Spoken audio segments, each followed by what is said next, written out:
भगवते वासुदेवाय। ओम नमो भगवते वासुदेवाय। ओम नमो भगवते वासुदेवाय। ओम अज्ञानतिमिरन्धस्य ज्ञानाञ्जनशलाकया चक्षुरुन्मीलितं येन तस्मै श्रीगुरवे नमः।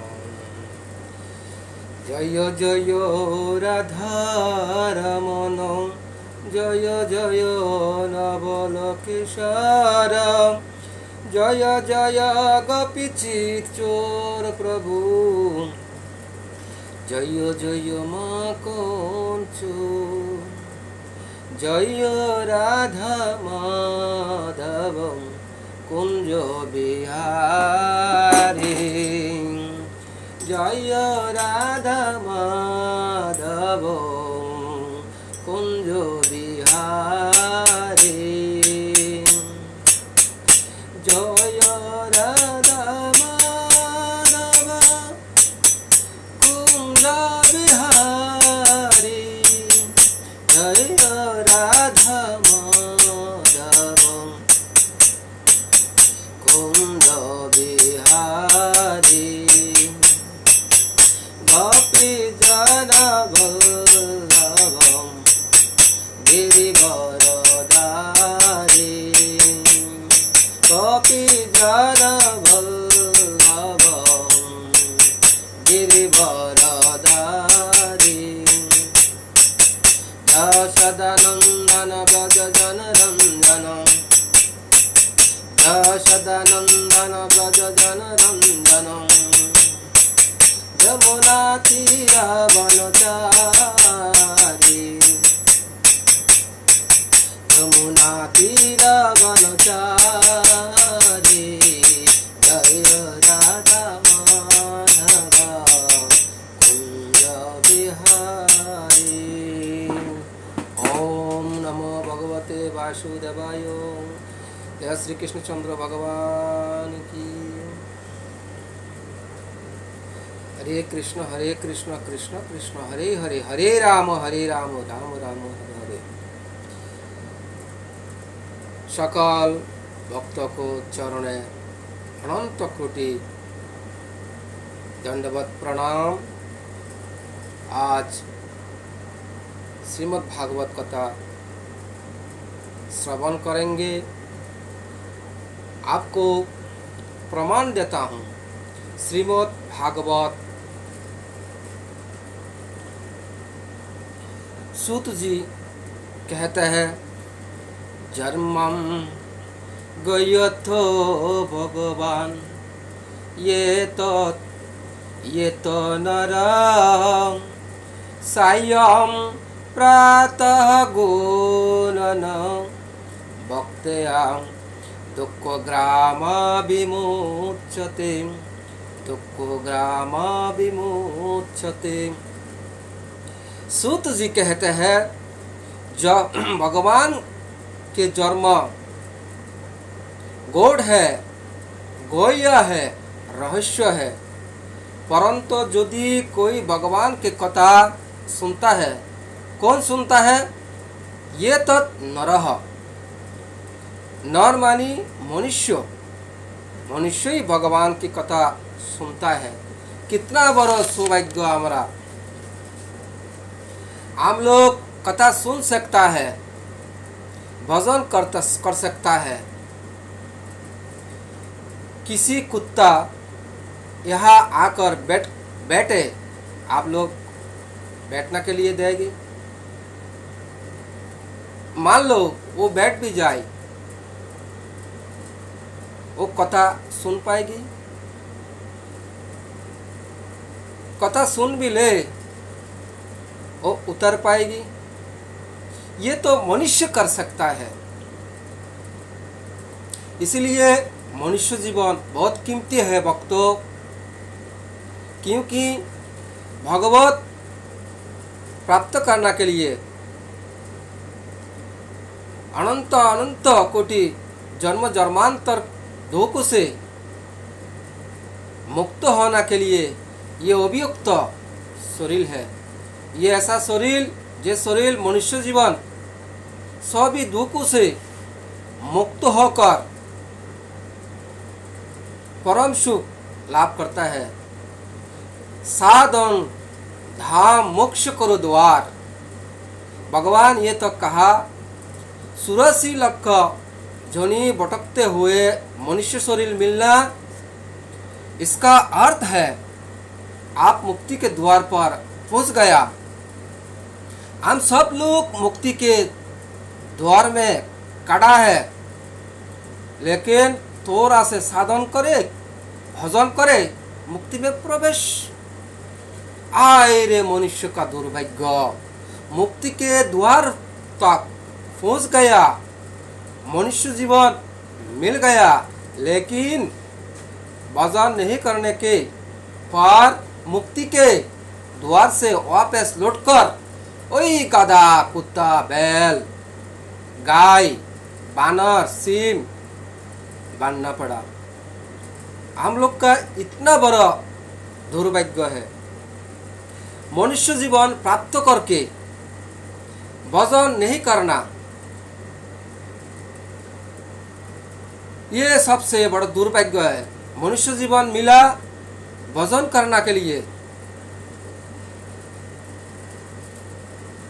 मनुष्य जीवन भजन करने के लिए तो शाम को सुने, सुबह सुने। तो सूत जी कहते हैं, सायं प्रातः गुणन भक्त्या दुख ग्रामा विमुच्यते। शाम को सुने, सुबह सुने, सुनना चाहिए। तो इसका फल क्या है? दुख ग्रामा विमुच्यते, दुख ग्रामा विमुच्यते।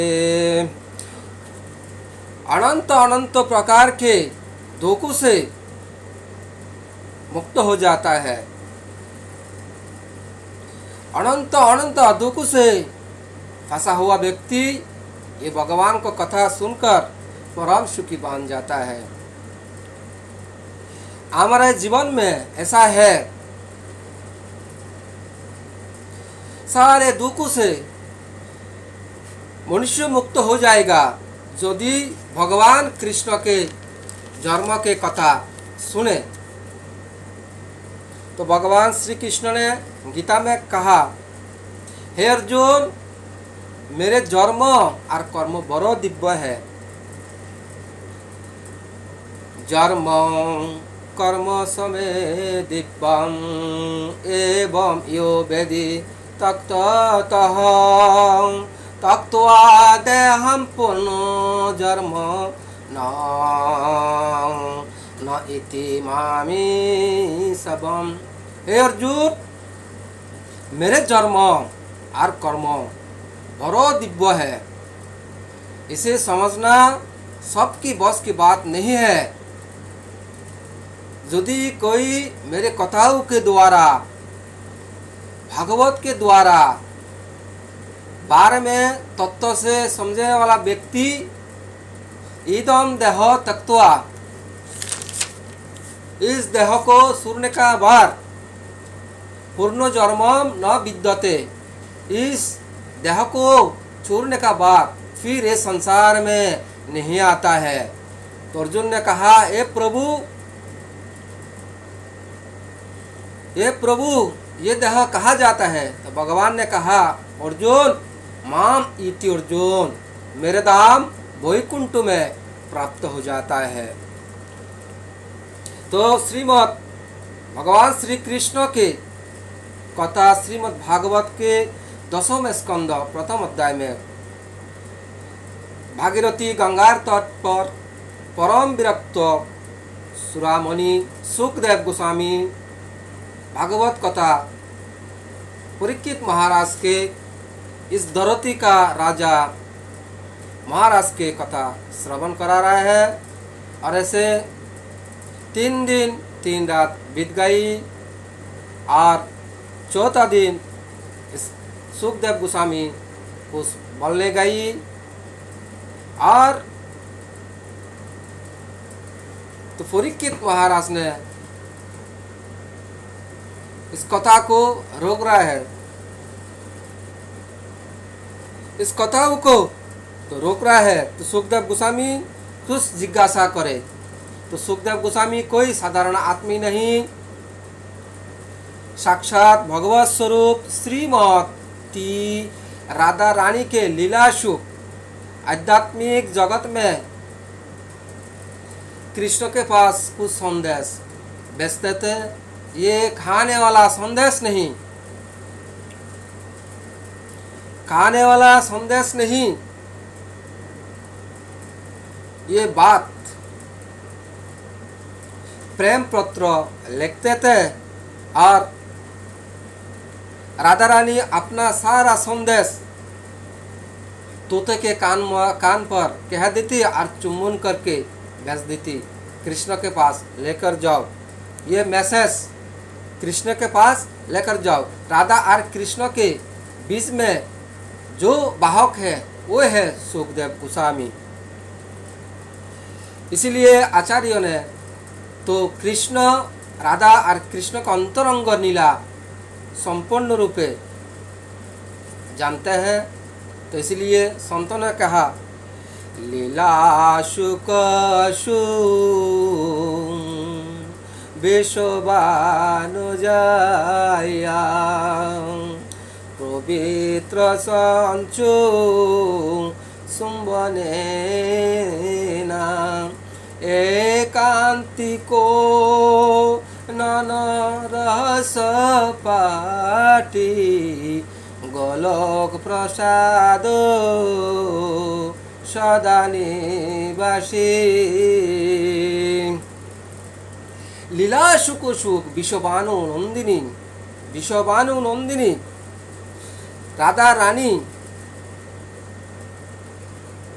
दिव्य सुख बनकर आई, लाखों लाखों मुनि ऋषि को सभा के आकर्षित करके भागीरथी गंगा के तट पर सुखदेव गोस्वामी को भागवत कथा सुना रहा है।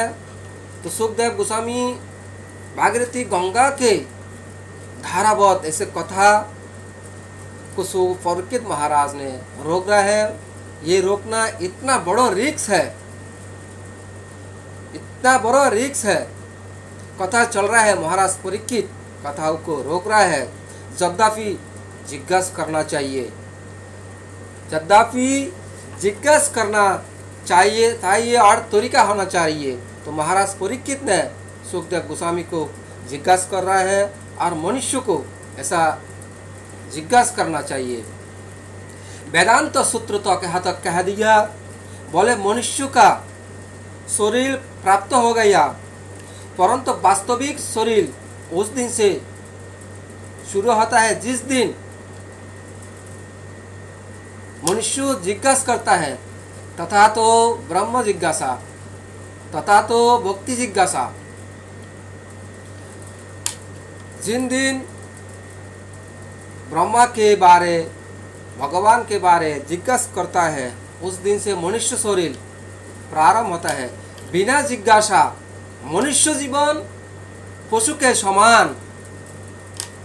क्या अंत है पशु और मनुष्य में? मनुष्य भी खाता है, पशु भी खाता है, मनुष्य भी सोता है, पशु भी सोता है, मनुष्य भी बच्चा पैदा करता है, पशु भी बच्चा पैदा करता है। क्या अंत है? एक ही अंत, मनुष्य जिज्ञासा करता है और पशु जिज्ञासा नहीं करता है। तो महाभारत में वेद व्यास मुनि महाभारत में लिखा, धर्मेण विहीन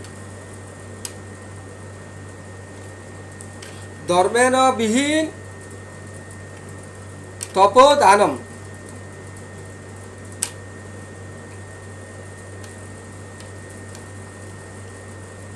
धर्मेण विहीन पशुपेत समनाम।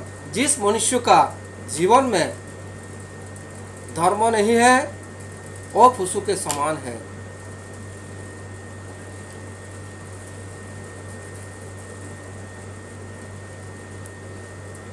नीति सूत्र में कहा,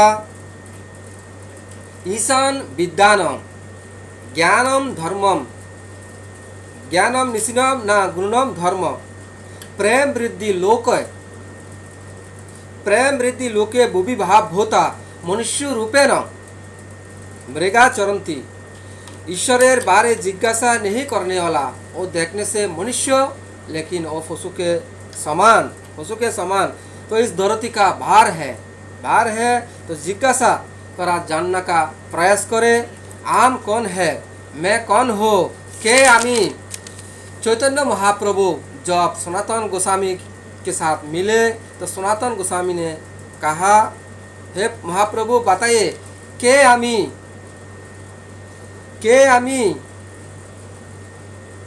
कैन अमार जार ताप पत्र। मैं कौन हूँ, मैं कहाँ से आई, मैं कहाँ जाना, और ये 3 ताप मुझे क्यों चिता रहा है। तो आजकल तो लोग जिज्ञासा करता है शुक्रवार कौन से दिन, अच्छा होटल किधर मिलेगा, शुक्रवार कौन से फिल्म लगाया, ऐसे जिज्ञासा करना चाहिए। भगवान के बारे जिज्ञासा करना चाहिए, आत्मा के बारे जिज्ञासा करना चाहिए, परम आत्मा के बारे जिज्ञासा करना चाहिए। मानो उस दिन मनुष्य जीवन प्रारंभ हो रहा है। महाराज परीक्षित से सीखना चाहिए। जिस समय भगवान रामचंद्र ने 31 बाण चढ़ाई, तो एक साथ 31 बाण रावण के ऊपर छोड़ा, 10 बाण 10 मस्तक के ऊपर और 20 बाण 20 भुजाओं के ऊपर। 31 बाण जब नाभि में, तब रावण घिरने लगे, तब रावण घिरा और धीरसाय हुआ। उस समय रामचंद्र ने लक्ष्मण को कहा, हे लक्ष्मण, तुम रावण के पास जाओ और ज्ञान ग्रहण करो। रावण ज्ञानी है, कहीं भी शुद्ध ज्ञान मिलता है। बुद्धिमान व्यक्ति ज्ञान ग्रहण करता है। 5 साल के लड़का ज्ञान दे रहा है, बुद्धिमान व्यक्ति उसे लेता है। लक्ष्मण तुम जाओ, रावण ज्ञानी है। लक्ष्मण का जाने का इच्छा नहीं थी, क्या करे, बड़ो भाई का आज्ञा है। तो लक्ष्मण ने रावण का मस्तक का पास खड़ा रहे, बोले मेरा भैया ने कहा ज्ञान दो। ऐसा ज्ञान कौन देगा। रावण मुख फिर लिया, दूर कराया, भैया भैया रोसी जल गया, लेकिन उसका बल नहीं गया, अहंकार नहीं किया, अभी तक अहंकार है। तब रामचंद्र ने जिज्ञासा किया, लक्ष्मण तुम जब रावण के पास गया, कैसे गया, बोले सीधा गया, सीधा आया। लक्ष्मण रावण के मस्तक के ऊपर नहीं, उसका चरणों का पास जाना चाहिए। तो राम ने शिकाया कहा, लक्ष्मण मुझे बताओ,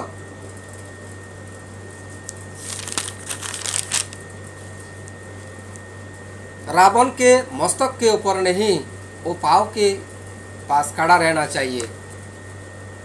जिस विधि भगवत गीता में भगवान कृष्ण ने कहा, अर्जुन तद्वृद्धि प्रणिपदेन, प्रणिपद होकर, झुकते हुए, प्रणाम करते हुए, कृपा की स्वभाव पानी की तरह बहते हैं। लक्ष्मण तुम जब रावण के मस्तक के पास खड़ा रहे, तुम रावण के चरणों में खड़ा रहो और नम्रता से, भाव से, जहाँ मैंने जैसे सिखाया ऐसे जाके करो। तो लक्ष्मण गया रावण के चरणों के पास खड़ा रहे, बोले रावण भैया, हे रावण महाराज, आपका चरण छूता हूँ, आप मुझे ज्ञान दो। पहले पहला कहा रावण रावण भैया ज्ञान दो, ऐसा ज्ञान कौन देगा। तब रावण ने कहा लक्ष्मण मेरा पास समय बहुत कम है, मृत्यु निकट है, मैं आपको 2 सूत्रों में शास्त्र का बात बता देता हूँ। तो 2 सूत्र याद रखना, जीवन में बड़ा दुखी नहीं हो पाएगी। लक्ष्मण मेरे जीवन का अनुभव मैं बता देता हूँ, मन में जब अच्छा विचार आएगी उसे तुरंत पूरा करो। मैंने सोचा ये समुद्र जो सोल्टी खारा है मैं उसे मीठा बना दूं। समुद्र में इतना जल है, एक लोटा भी पी नहीं सकता। तो रावण ने सोचा मैं समुद्र का जल को नमक निकल कर मीठा बना दूं। समर्थ था, कर सकता था, लेकिन सोचा मैं बाद में करूँगा। तो एक दिन रावण ने सोचा स्वर्ग जाने के लिए लोग इतना तपस्या करता है, यज्ञ करता है, ध्यान करता है, मैं एक ऐसा सीढ़ी बना दूं जैसे लोग स्वर्ग में जा सकता, आ सकता। समर्थ था, कर सकता था, लेकिन सोचा मैं बाद में करूँगा। बाद में आया भी नहीं, कभी भी आया नहीं। तो रावण को मरना पड़ा। लक्ष्मण जीवन में अच्छा विचार आएगी तो उसे तुरंत तो पूरा करो। कर्ण, महाभारत का कर्ण रोज सुबह उठकर सोने दान करते थे। अनेकों ब्राह्मण आए और दान कर कर्ण ने वापस लौट रहा था। उस समय एक ब्राह्मण दौड़ कर आया, महाराज मुझे थोड़ा लेट हो चुका। तो कर्ण ने ब्राह्मण को देखकर मंत्री को इशारा किया, खजाना से कुछ सोने लेकर आओ। तो मंत्री सोना के लिए गया और कर्ण का रहा नहीं गया, अर्थात धैर्य नहीं है, रहा नहीं गया। तो कर्ण ने अपने हाथ से अंगूठी निकालकर बाम हाथ से दान किया। उस समय ब्राह्मण चला गया और मंत्री ने कहा, महाराज मेरे लिए 2 गोड़ी रहा देख ले तो मैं कहाँ दूर किया, लेकिन चलो आप तो लेफ्ट हाथ से, गलत हाथ से दान किया। उस समय कर्ण ने कहा, हे मंत्री, एक हाथ से दूसरा हाथ में अंगूठी लेता तो उस समय मेरा मन बदल जाता था, तो मैं दान फल से वंचित हो जाता। तो जब अच्छा विचार आएगी दान करने का, उसे तुरंत पूरा करो, मन बदल जाता। तो रावण का उपदेश, जीवन में यदि अच्छा विचार आएगी उसे तुरंत पूरा करो। काल करेছো आज करेছো काल, এখন क्यों फल में प्रलय हो जाएगी, फिर करेगा कब। कभी भी आदमी मर सकता है, फल में प्रलय हो सकता है। इसलिए कहते हैं, साथ देते नहीं किसी का, साथ देते नहीं किसी का, क्या भरोसा इस जिंदगी का, क्या भरोसा इस जिंदगी का। क्षमा बुझ जाएगी जलते जलते, क्षमा बुझ जाएगी जलते जलते, दम निकाल जाएगी गरसनी के। क्या भरोसा इस जिंदगी का, क्या भरोसा इस जिंदगी का। नाम रह जाएगा आत्मा का, क्या भरोसा इस जिंदगी का। फिर तो क्या होगा, फोटो फ्रेम में मेरा फोटो लगाएगा और नीचे नाम लिखेगा और रोज सुबह लकड़ी का हार पहनाएंगे। क्या भरोसा इसका जिंदगी का, क्या भरोसा इस जिंदगी का। जीवन का कोई भरोसा नहीं है। तो गोविंद दास कहता है कमलो धलो जल जीवन टलमल। हमारे जीवन तो ऐसा है जैसे कमल के पंगो के ऊपर, कमल पत्र के ऊपर पानी के भोत, ये हवा का झोंका आई और ये पानी का भोत गिरे, कब गिरे, आप गिरे आप गिरे। तो हमारे जीवन का कोई भरोसा नहीं है। आज हम सब लोग घर पर जाएंगे, इसका कोई भरोसा है। कल सुबह उठेंगे, इसका कोई भरोसा है। इसलिए मन से अच्छा विचार आई, भजन करना का विचार आई, उसे तुरंत पूरा करो, उसे तुरंत पूरा करो। कई बार हम लोग कहते हैं भगवान का नाम लीजिए, महामंत्र का जप कीजिए, भगवान का नाम लीजिए, महामंत्र जप कीजिए। कहता है आप बहुत जीवन बाकी है, बूढ़े हो पाएंगे तब करेंगे। क्या भरोसा इस जीवन का, क्या भरोसा है, कोई भरोसा नहीं है। भजन करना है तुरंत करे, देरी ना करना। हमारी ब्रज में संतों ने कहा सुनो भंगुर जीवन कि कली का कल प्रहत में, जानते कि खेली ना खेली, रटले हरि जिब्बा कृष्ण का नाम। खेली रटले हरि जिब्बा कृष्ण को नाम, तुरंत समय में हेली ना हेली। कहता है जीवन सुनो भंगुर है, काल सुबह ये कोली खेले ना हेली, इसका कोई भरोसा नहीं। अरे जिब्बा कृष्ण का नाम आज अभी रट ले, क्योंकि अंत समय में तो हेलेगी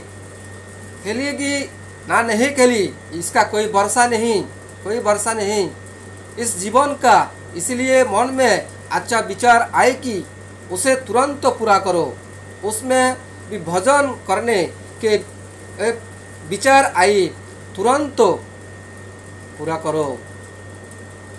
ओम नमो भगवते वासुदेवाय, ओम नमो भगवते वासुदेवाय।